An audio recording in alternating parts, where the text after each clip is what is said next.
Good morning and welcome to News Desk here on the JoyNews channel. Coming up in this hour, Attorney General Godfrey Foco says the jury's verdict on the Gregory Foco case is a reflection of the severe challenges with such trials here in Ghana. He has served notice of reforms. We have details as family of former MPP Regional Chairman Adams Mahama express their disappointment at the ruling. Outcome because from the evidence that the prosecution marshaled, we are of the view that compelling evidence was led.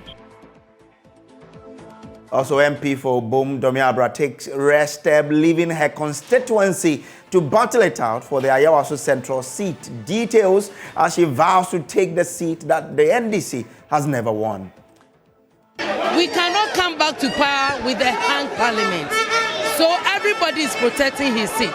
But you need one person who will sacrifice himself for a party.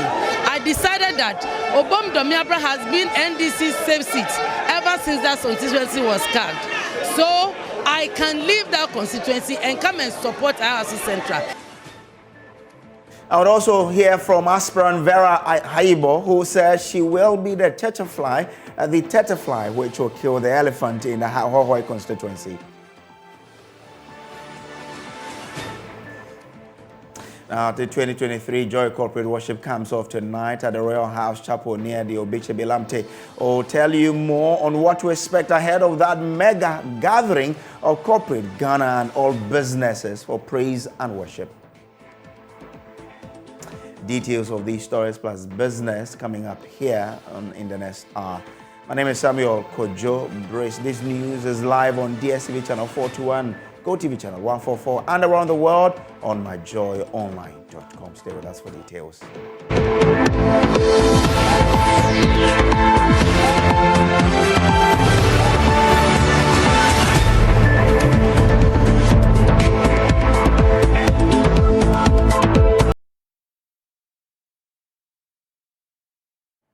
Now, Attorney General Godfrey Foco says the jury's verdict on the Gregory Foco case is a reflection of the severe challenges with such trials here in Ghana.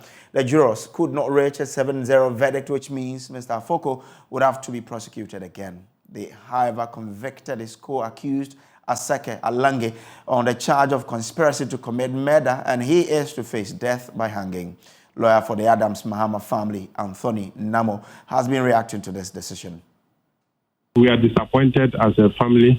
We are disappointed with the outcome because from the evidence that the prosecution marshaled, we are of the view that compelling evidence was led by the prosecution, and so we are not happy about the outcome, and I'm sure, but whatever it is, it wasn't also a very bad case because you have a mistrial, 4-3, and having one person convicted and sentenced to death, I think that is fine. I mean, we only wait and see what the prosecution will do by way of their option. They will exercise the option as to whether there will be a retrial or whatever decision they will take. This is a case where the judge took her time, as I said, 4 hours. They repeatedly explained to them the position of the law. And also, in the course of summing up, she was able to point out how the accused persons lied in all the statements that they gave to the police and their evidence in court. She was able to show all this. So, but that is the decision of the jurors. We can take it that that's their understanding of the task before them. And so you are asking this question about how one person can be convicted of conspiracy and the other person. This is a question that will live for a long time to come. So that's lawyer for the Adams Mahama family. And Adams Mahama was the former regional chairman of the MPP in the Upper East region who was killed by two people. Allegedly was by Gregory Foco and Asake. The juror has convicted Asake, but the trial for Gregory Foco has to, be redone. Legal Affairs correspondent Joseph Akable joins me with a copy of a statement issued by the Attorney General. What does it say? Joseph, so help us understand what the statement really says. So it raises 2 points. The first is that it makes reference to the verdict that was returned in terms of the case of Saki, the other accused person who has been found guilty on the charge of conspiracy to commit murder, and that of Gregory Foco, to make the point that the AG says that this demonstrates what he says is the inconsistency in the jury trial, for which reason he believes it suffers major challenges. And so this is the point that is being made by the Attorney General. It goes on to indicate that in terms of looking at going forward, what it means is that the AG is effectively bound the decision of the court. And so that part of the statement issued by the Attorney General reads, the laws of Ghana require the accused persons in the circumstances to be tried before a new jury. The Republic is bound by same. Paragraph 7 says, the instant case, particularly the unanimous verdict of a jury against the second accused for conspiracy to commit murder, while at the same time delivering a hung verdict in the case of the first accused on the same charge, highlights the severe challenges with the jury system, a situation the Attorney General is taking steps to remedy as part of proposals for amendment of many parts of the criminal procedure laws of Ghana. Finally, it's a caution to the general public. It says here that the AG respectfully entreats members of the public, including lawyers, be guided accordingly and desist from comments which have an undue tendency to jeopardize the sound and efficient administration of justice, and is signed by Gregory Foco, the Attorney General and Minister for Justice. Interesting. Grateful there. Now, still on issues affecting the criminal justice system, Amnesty International has reiterated its call for the death penalty to be struck off Ghana's law books. Country Representative Genevieve Partington says repealing this is long overdue. But it's very important that we are creating a system of reform and not just punishment. And I feel like life imprisonment or other forms of sentencing could serve best other than death penalty. There are so many instances where administering the death penalty has gone wrong. Some people have been innocent and they've been, sentenced to death.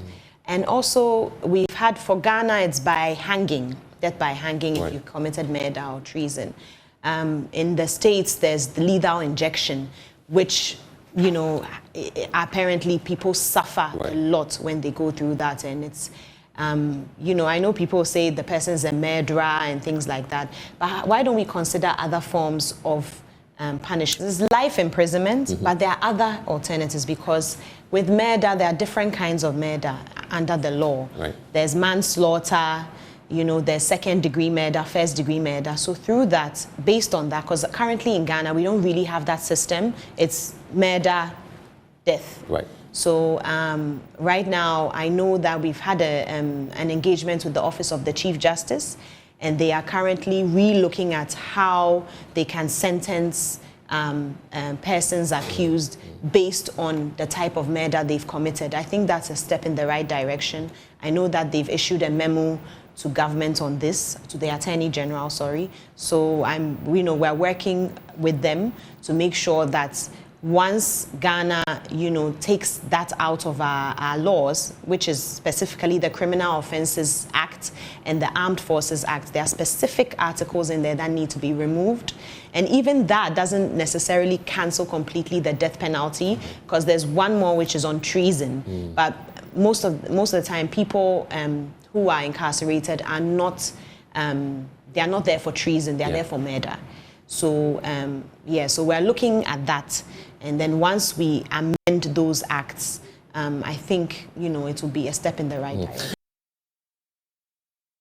Out of the 51 countries in Africa, 24 of them have abandoned constitutional rule, whilst 18 of them have either modified or eliminated the constitutional time limit. The detail is contained in a report released by the Africa Center for Strategic Studies, which is an academic institution within the United States Department of Defense. Addressing the 2023 Democratic Union of Africa Forum in Johannesburg, South Africa, President Kojo said the reasons behind the continued stay in office by some African leaders are many and varied. Ladies and gentlemen, all of us gathered here believe that the application of democratic principles, operating within the context of strong, private sector-dominated market economies, with good, honest management of public finances, provides the most effective platform for growth and rapid development. We of this persuasion, of this worldview, what the Germans call our Weltanschauung, won the ideological battle of the last century. And today, our philosophy is the one that has taken and continues to take millions of people out of poverty and to create broad-based prosperity. We, however, cannot pat ourselves on the back and say our policies and philosophies have become the dominant ideologies around the world, and therefore our work is done.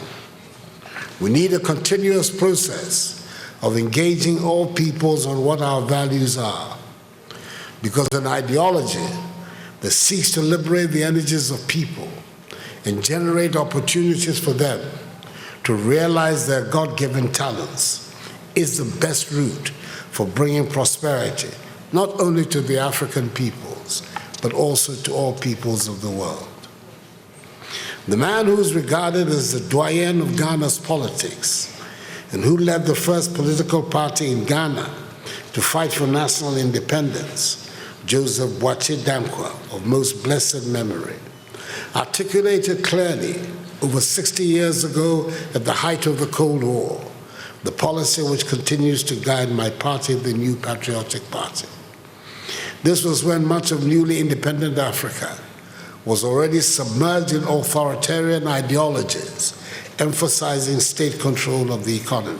He said, and I quote, "Our policy is to liberate the energies of the people for the growth of a property-owning democracy in this land, with right to life, freedom, and justice as the principles to which the government and laws of the land should be dedicated in order specifically to enrich life, property, and liberty of each and every citizen," unquote. The vision was to spread the benefits of private property and a society of aspirations to all citizens, not just a rich and privileged few. To democratize the opportunity to accumulate capital as a meaningful way of ensuring the dignity, freedom, and security of each individual. The president, however, said the challenges with democratic principles is fueling instability on the continent. African peoples have, however, paid a steep price for efforts by leaders to circumvent constitutional term limits. Upwards of 90% of the 24 countries that either lack term limits or circumvented them experience varying levels of civil unrest and political instability, including coups d'etats. The continent's democratic progress is threatened by such events. Even more worrying, the expression of social discontent by the citizenry, usually through protests, has often been met with various degrees of repression, co-option, violence, and further consolidation of the status quo. Is this the Africa we want?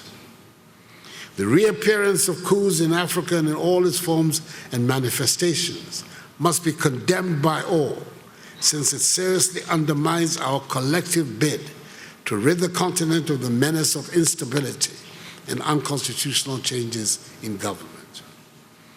Ladies and gentlemen, the truth is that democracy, development, security, and respect walk in tandem.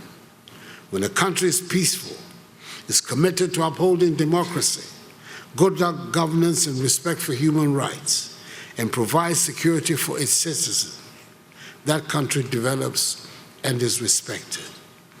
If the African continent is to take its rightful place in the world, it has to shed its image of instability and overcome the conflicts that have plagued us for so long.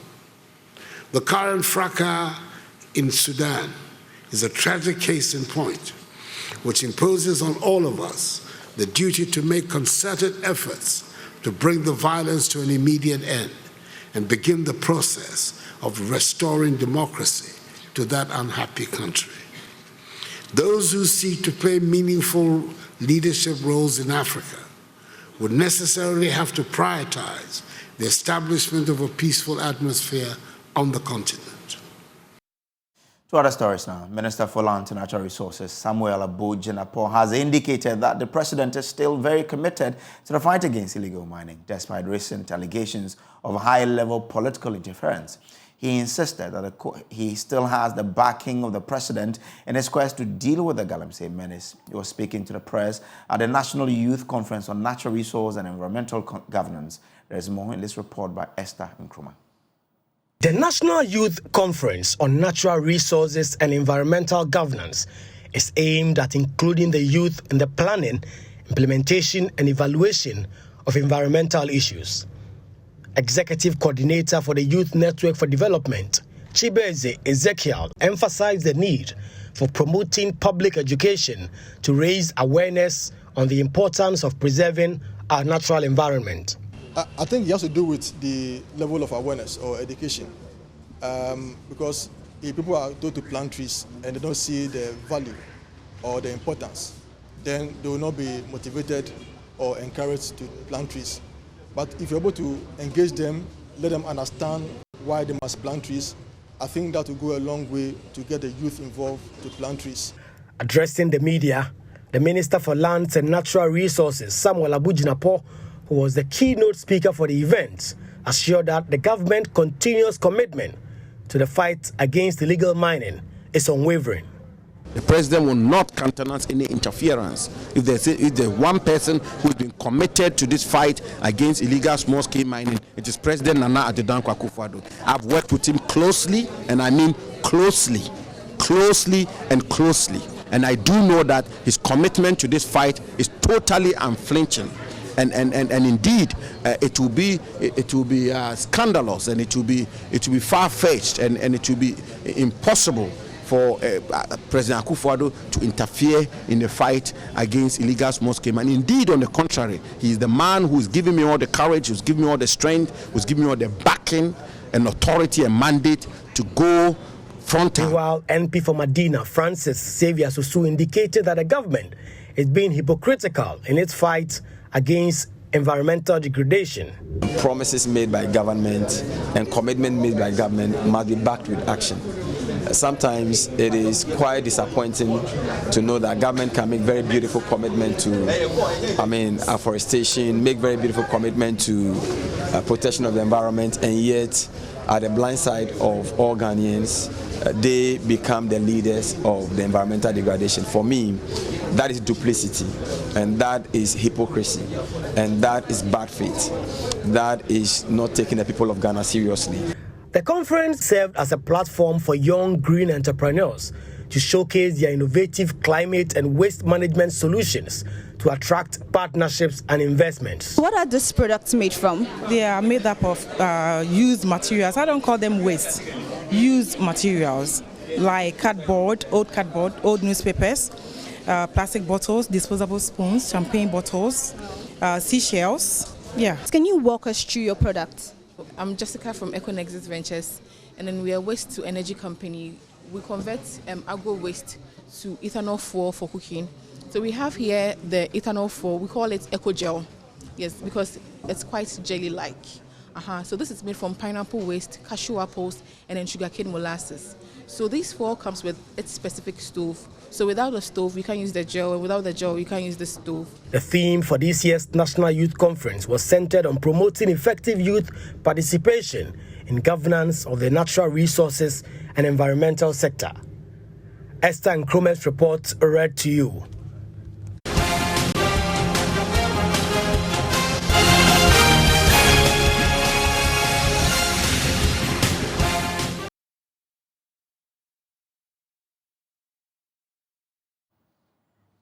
This is JoyNews, your election headquarters. Now, in a rare move, Member of Parliament for Obom Domiabra constituency, Sophia Karen Akwako, is leaving the constituency. She won by close to 10,000 votes to contest the Ayawaso Central seat on the ticket of the NDC.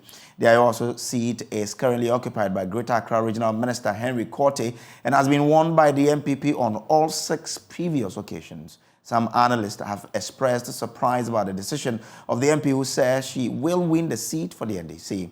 Parliamentary Affairs correspondent Kojo Asante has the rest of the story. Sophia Karen Akwaku is a first-term member of parliament who won her current seat, the Obom Domiabra constituency, with almost 10,000 votes in a constituency that is traditionally NDC. The party has won that seat every single election since it was created in 2004. It therefore came as a shock when Sophia Akwaku decided to leave that seat and run for Ayawaso Central. She says the decision is based on the desire to win the seat for the NDC. The reason why I'm moving from Obom Domiabra to come and help Ayawaso Central is because we have a hung parliament. We have a hung parliament. You know, if we go to parliament now, we have 20 women on the majority side, 20 women on the minority side, and 117 on the majority for the men, and 117 for the men on the minority side. We cannot come back to power with a hung parliament. So everybody is protecting his seat. But you need one person who will sacrifice himself for a party. I decided that Obom Domiabra has been NDC's safe seat ever since that constituency was carved. So I can leave that constituency and come and support Ayawaso Central, since we know that that constituency is winnable.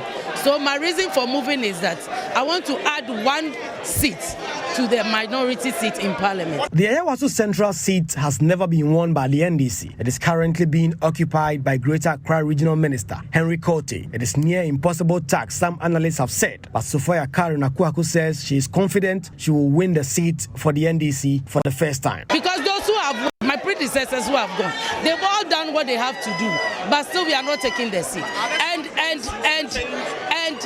And winning election is about strategy.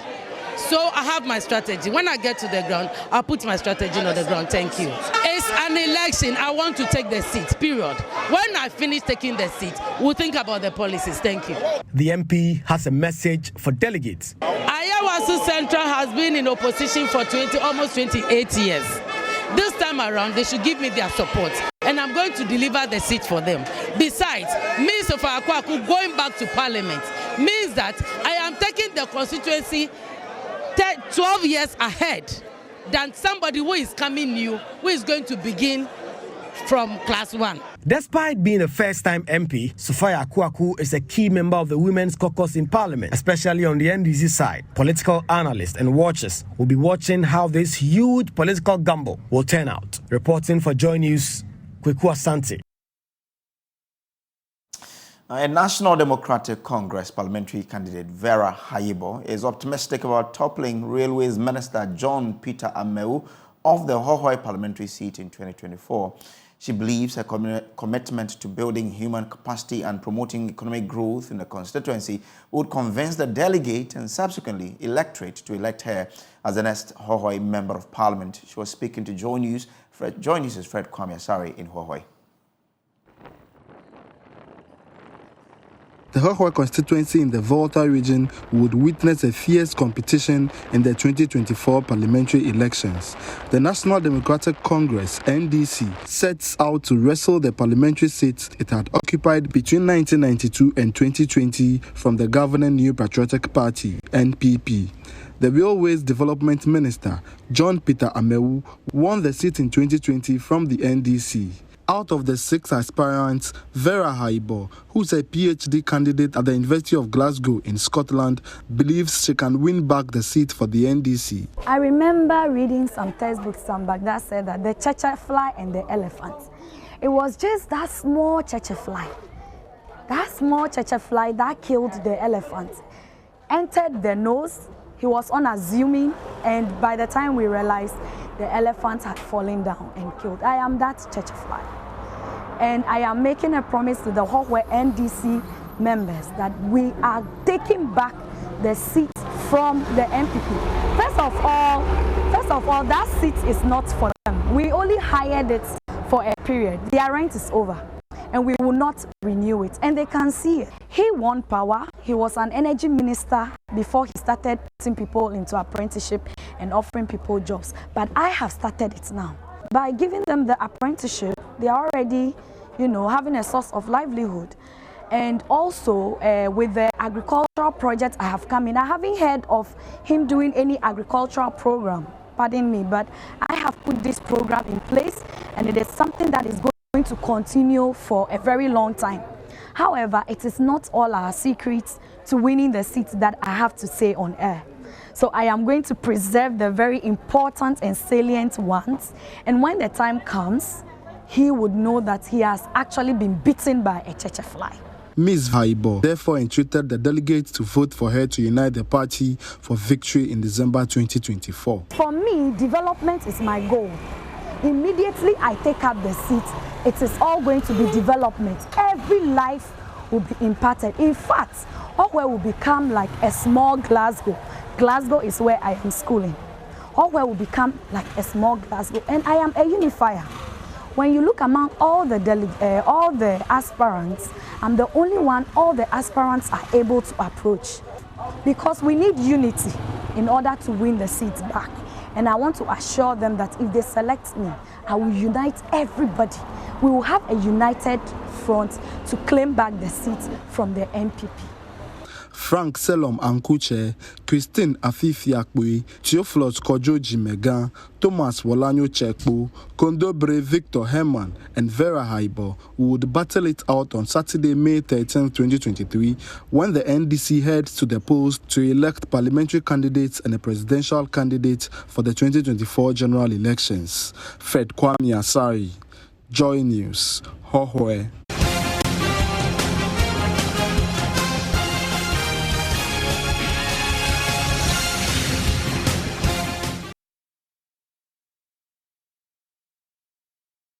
Follow Joy News on the May 13 for a comprehensive coverage of the NDC primaries throughout the country. Now to other stories, construction work has resumed on the pothole-riddled access route around the Nungwa Interchange construction site following a Joy News report on the poor state of the road. Contractors working on the infrastructure had parked out of the site while waiting for the outcome of the government's debt restructuring program. However, information available now indicates that work has started on the access route with the aim to complete it. Michael Ashley was there in our report.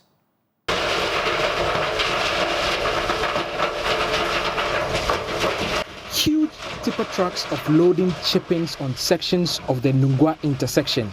We also counted many other heavy-duty machines, including excavators, bulldozers, and leveling machines.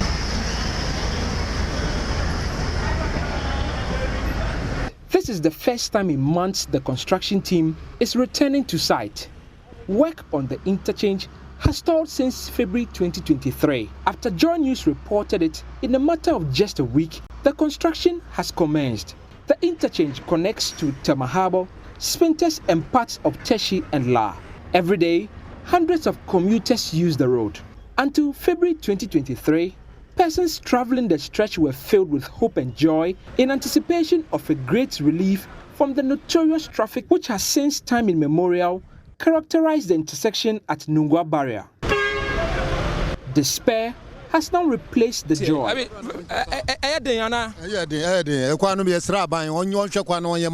Abdul Rashid is clearly disappointed with the pace of work. Cargo cars and Omushasi, Omulodu free abope no mabashaswa, and Tiasraba, woman in Nungwa, run about an hour. For those using the stretch for the first time, it will certainly be their last. In your experience, is it better? No, for now it's not better. Will you use this stretch again? No, for now I will not, until they are done with it. Why won't you use it again? No, it's very bad and too slow. The contractors are back on site now, but there are bigger issues to deal with. Since works stalled on this interchange for quite some time, well, rainwater has rather colonized the place and is threatening to stall the work that is being done here. Just as you can see, It's a pool of water that has taken over an entire section of the road. Well, it's only engineers that will have to find innovative ways to try and overcome this particular situation. Okay, my problem is past 8 months, the construction that is going on have not been working, and then I'm stuck in the house. I don't do anything. Stephen Ahiaga is an auto mechanic.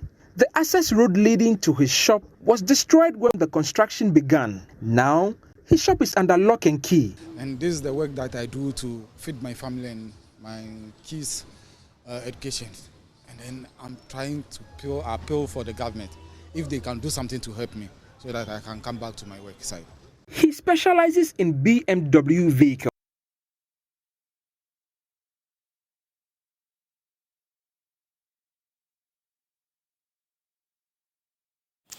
Now, the Minister for Chieftaincy and Religious Affairs is urging churches in Ghana to tap into the numerous opportunities in the agricultural sector to help in the development agenda of the country. Speaking in an exclusive interview with JoyNews, Asama Boateng says he expects the churches to lead the agenda of the country to be food sufficient. Mindset change. I believe one of the things in Ghana we haven't done very good is the mindset change. We sometimes are too pessimistic in our life. And I believe it's also because of the level of poverty. When you are poor, nothing appeals to you. You're looking at the basic things of life, food. And so we need to get through that poverty line. We need to get our economy back on track very quickly. Basically, agric must be tackled quickly, not just agric, whole and cutlass, mechanized agric. You drive between here and Cape Coast, you see the land both sides. And what I see springing up are buildings. We could put tractors on it and farm. Rice cultivation can be anywhere, as long as there's water. If you get through the air from Accra to Tamale, you see the savannah, it's there. Even the Accra place. So we need to tackle agric head on. We've done some, but it's a long way to go, especially mechanized farming. I want to see tractors on the farmland and clearing it in large scale and employing and make it worthwhile, wealthy for people, young people to move into agric. But as I said, if we get to the poverty line, then people begin to look beyond what's next coming in terms of food. Then their mindset is, yes, I can go out there and make things happen. I can make things work. So the positive mindset starts from there. And this is what the churches, I want them to also go into agric farming. They can't just be in the church every Sunday preaching. They go home and what did they eat? The children go to school, how do they pay fees? If that's the case, some of them are helping. The churches, some are doing it, some are not. So these are part of the policy areas I want us to discuss with them. So that you're not just preaching to a congregation about the kingdom of heaven, which we all want to go one day by our faith. But before we get there, I must survive. And if I have to survive and listen to you and help my neighbors myself, I need to be okay myself, meaning get food, get education, get the basic things of life, be healthy. And what's the church approach to that? Others are doing, others are not. So this is the kind of the area that my ministry will be looking at in the policy guideline.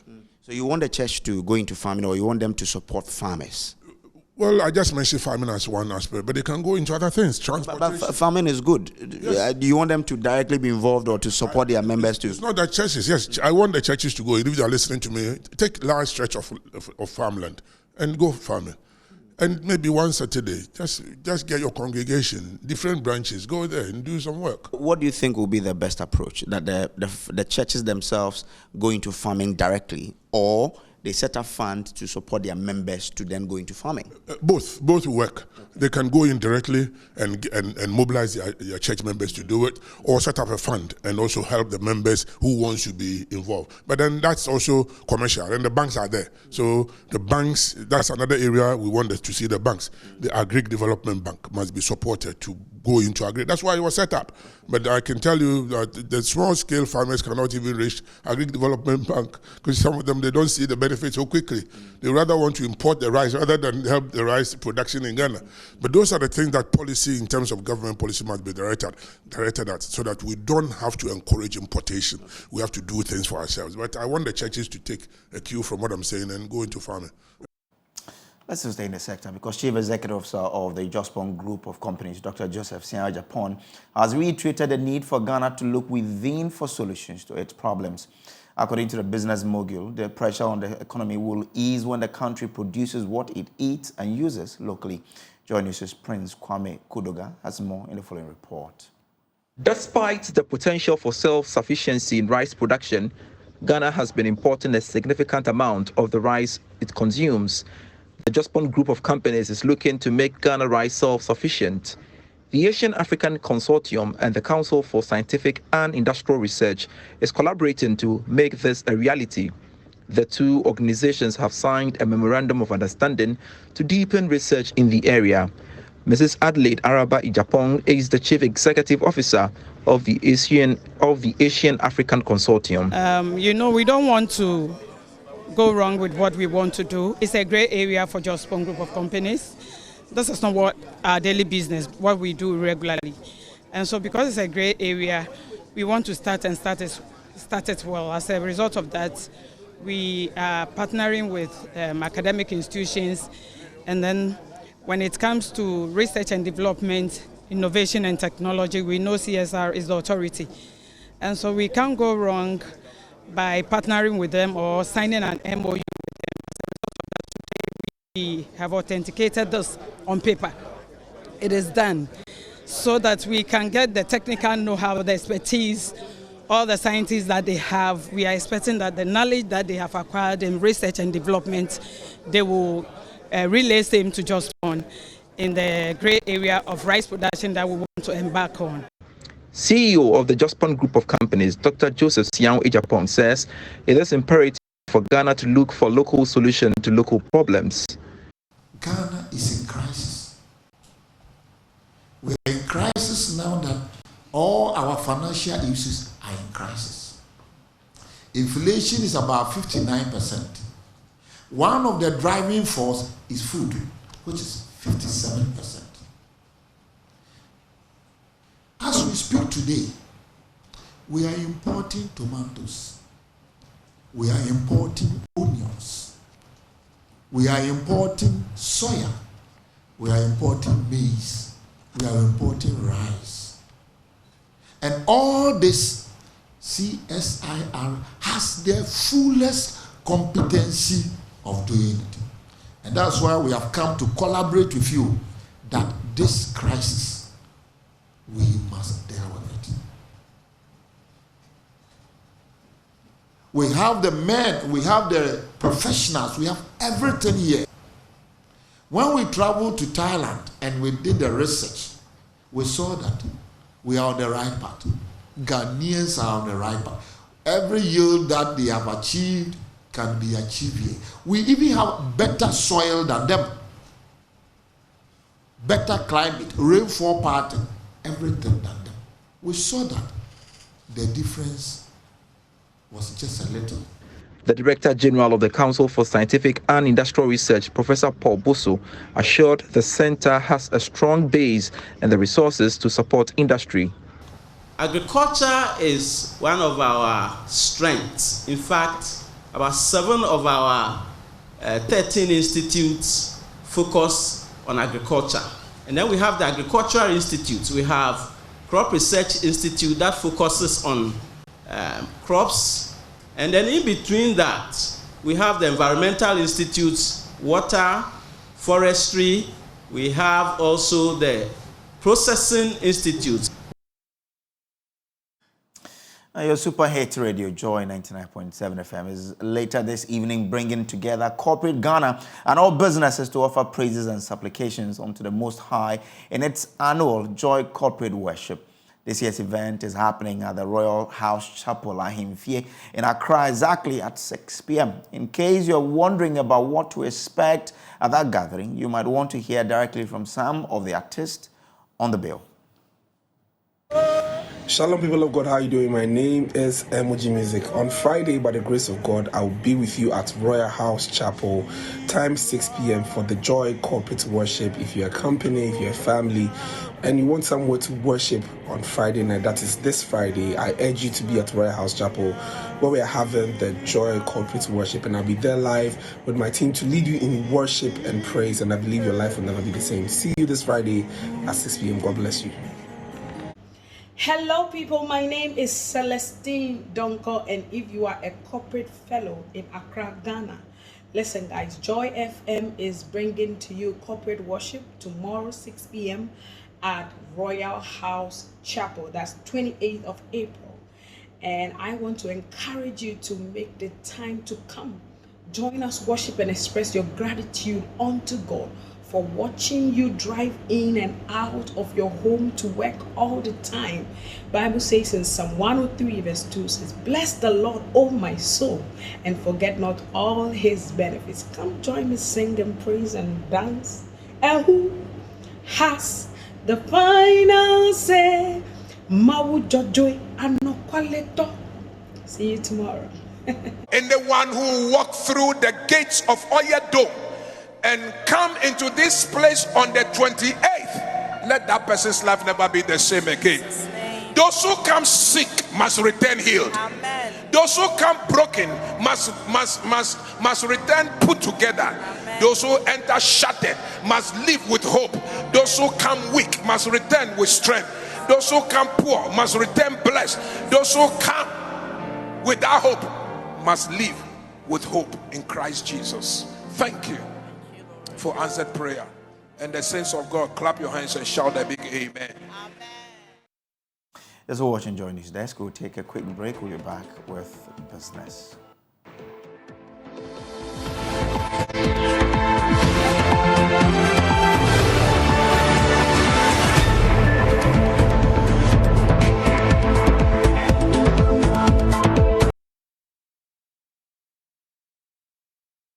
Hello, good morning. Warm welcome to the business segment on Joy News Desk with me, Pius Kojo Baka. MTN Ghana has revealed that it has invested $650 million in improving infrastructure from 2021 till now.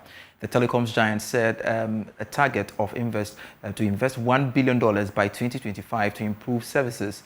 Speaking at the company's 2023 Media and Stakeholder Forum, Chief Executive Officer of MTN, Selom Adadigo, said his outfit will exceed the set target by $200 million by the end of 2025. Here's more. Ghana organized a Media and Stakeholder Forum to determine the media's perspective on Ghana's telecommunications and ICT sector. Speaking at the forum, Chief Executive of MTN Ghana, Selom Adadigo, highlighted some investments his outfit has made to improve infrastructure. In 2021, as part of our 25th anniversary, we committed to invest $1 billion over 5 years in our network. I mean, that's a lot of money. And I don't hear any applause.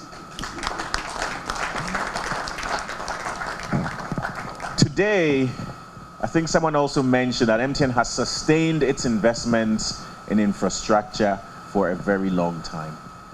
I mean, in 2013, 2014, I wasn't at MTN, but MTN was going through a bad patch in terms of its network. And despite all of that, customers were loyal and customers were patient because they believed, just like MTN believed, in this country and continued to invest even when things were very tough. We're going through a very tough time today, but our commitment to continue to invest has never been in question. And we're on track to invest the $1 billion by 2025. In fact, I should say we're not on track because we're actually ahead of our schedule. Between 2021 and 2023, we would have invested over $650 million in our network. And we'll have 2 years left, 2024, 2025. So we will exceed the $1 billion investment by about $200-300 million at the minimum. Mr. Adadivo also disclosed that MTN Ghana will be investing $220 million to make available the 5th generation 5G network. 2G, 3G population coverage at 99.5%. 4G population coverage is at 99.3%. However, some of you will still complain about poor service in specific pockets and areas. And all of these are plans that we have over the next several years to continue to mop up. Hopefully, we will have enough coverage to invest fully in experience over the next 2 to 3 years to make sure that as long as you can get the MTN signal, you can be guaranteed of a certain type of experience as well. And this is really where we're going. This year, we're going to invest about $220 million into the network. And a lot of it is in 4G. Some of it is expanding our core infrastructure in the back office so that everything we want to do can happen. But a big part of it is also to make sure that we're ready for the next generation technology, 5G. The forum was themed, Leveraging Technology to Serve Customers with Excellence. Now, stakeholders in the insurance sector have called for more education and awareness to enlighten the public on the importance of insurance to Ghana's economic development. Some players who shared their views at a panel discussion to mark the 10th anniversary of Old Mutual advocated the publication of benefits of insurance funds to long-term investment. The following report has more. Though insurance provides a pool of resources for long-term investment, most Ghanaians, particularly in the informal sector, do not understand its benefit to households. Speaking to Joy Business to mark the company's 10th anniversary in Ghana, the group CEO of Old Mutual Ghana, Tavona Biza, said the company has designed special products to help increase insurance coverage among Ghanaians. When we look at the growth that we've managed to achieve as a business, the growth that we've managed to achieve for our staff, and most importantly, the growth and development that we've managed to achieve for our customers over the last 10 years, the smiles that we've put on people's faces over the last 10 years, it has all been worth it. It has really been a great and tremendous journey over the last 10 years. We've managed to achieve a lot. We've managed to provide peace of mind for a lot of customers, more than 200,000 customers. So really, we are looking forward to the next 10 years with lots of anticipation. On her part, the marketing and customer experience executive, Rita Boateng, advised policyholders to seek perfect understanding of insurance policy to prevent situations that may cause them to lose when they file for claims. Financial literacy in terms of insurance is quite low in Ghana. We are still below 2%. And sometimes you realize that people buy insurance and they forget that they actually have obligations to put money down for the policies that they have signed up for. In insurance, we have something we call policies either going into lapse or paying up.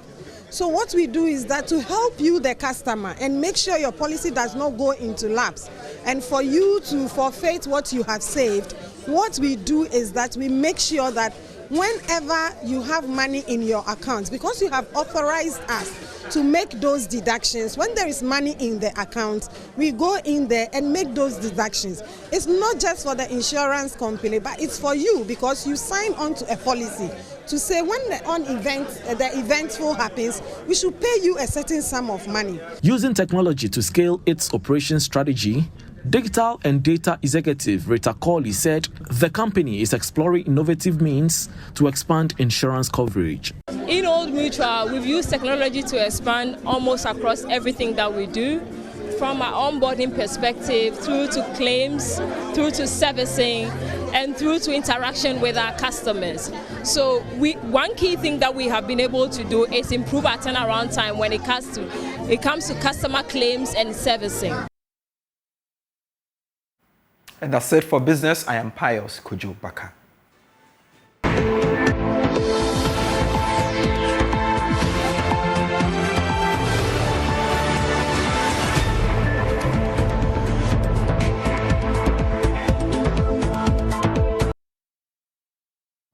Welcome back from the break. Now, EduWatch and representatives of over 600 civil society organizations working to promote access to quality basic education and social protection in Ghana have submitted a petition to the board of the International Monetary Fund, IMF. The petition calls on the IMF board to remove brutal expenditure cut in Ghana's basic education sector, arising from Ghana's bid to meet conditionalities for its extended credit facility application. My colleague Kweku Asante joins with details of the petition. Kweku, tell us more about this particular petition. So this petition from Africa Education Watch and over 100 other civil society organizations reference series of meetings that the IMF staff in Ghana held with these civil society organizations, assuring them, according to this statement and according to this letter transmitted to the IMF, that the IMF deal will ensure that cuts to pro-poor policies will not happen. Indeed, let me reference that. It says that prior to this staff level agreement, civil society representatives in Ghana held 2 meetings with the IMF team in Accra, during which the IMF assured participants of its commitment to protect social protection and related budget from expenditure cuts as part of the expenditure rationalization. They reference specific areas such as the basic education, school feeding program, and cash grants to the poorest. They say, however, that the medium-term expenditure framework presented to the IMF by the government of Ghana, including the expenditure allocations in the budget statement for 2023, has specific cuts. First, a 12% of the national budget allocated to education, 11% projected expenditure to education in 2024 and 2025, 3% GDP allocation to education in 2023, as well as a 25% decline in the projected expenditure allocation for the basic school feeding program in 2025. They have concerns that if these things are carried through, education in Ghana will suffer, and so they are petitioning the IMF, asking them to intervene and ensure that government does not make these cuts. Interesting. But again, do they indicate in the statement whether they've tried to engage government for some explanation on what they've identified? Indeed, the concern some have expressed that usually such conversations should be had with the local government and not IMF, because this is a homegrown IMF solution that government will be presenting to the IMF for approval. And so if there are any conversations, that conversation must be first had with the government of Ghana before it may be escalated to the IMF. In this letter, nowhere does it state that some conversations have been had with the IMF and government officials locally to ensure that they get their buy-in before the IMF board will take that into consideration before an approval will be granted Ghana.